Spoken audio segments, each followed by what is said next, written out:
Beginilah kondisi rumah keluarga Indra korban kebakaran Jumat kemarin yang berada di Jorong Limo, Nagari Sungayang, Kabupaten Tanah Datar.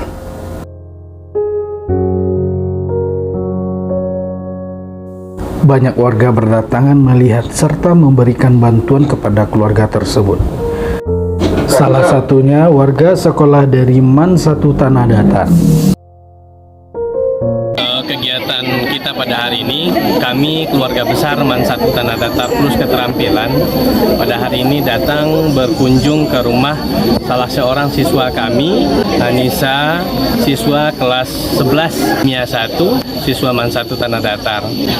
Kami datang ke sini tujuannya untuk ikut turut berduka atas musibah atau ujian yang Allah berikan kepada keluarga kita, pada Anissa. Kemudian juga kebetulan Pak Indra Agus merupakan juga keluarga besar dari MENA gitu.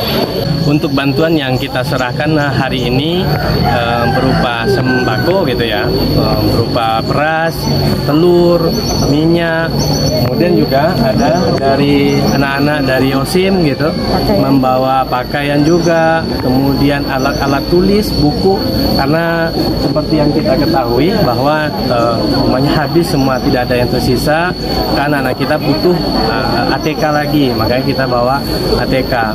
Mudah-mudahan dengan kedatangan kami ke sini dapat istilahnya menjadi situasi dingin gitu ya.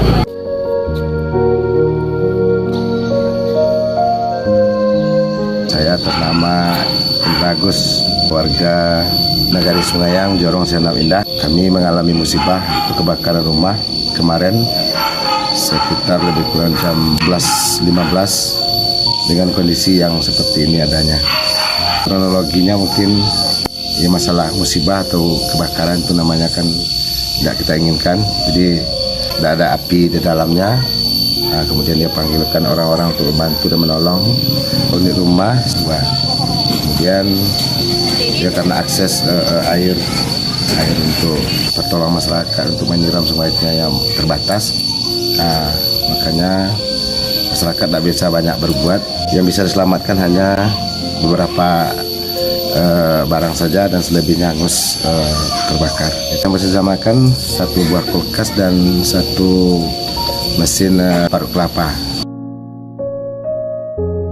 Sulitnya akses medan yang dilalui menuju lokasi kebakaran membuat petugas kesulitan memadamkan api. Untuk sementara, keluarga Indra Agus terpaksa tidur di tempat penampungan salah satu rumah yang sudah disediakan warga. Safrizal Putra dari Studio 1 Jurnal Minang melaporkan.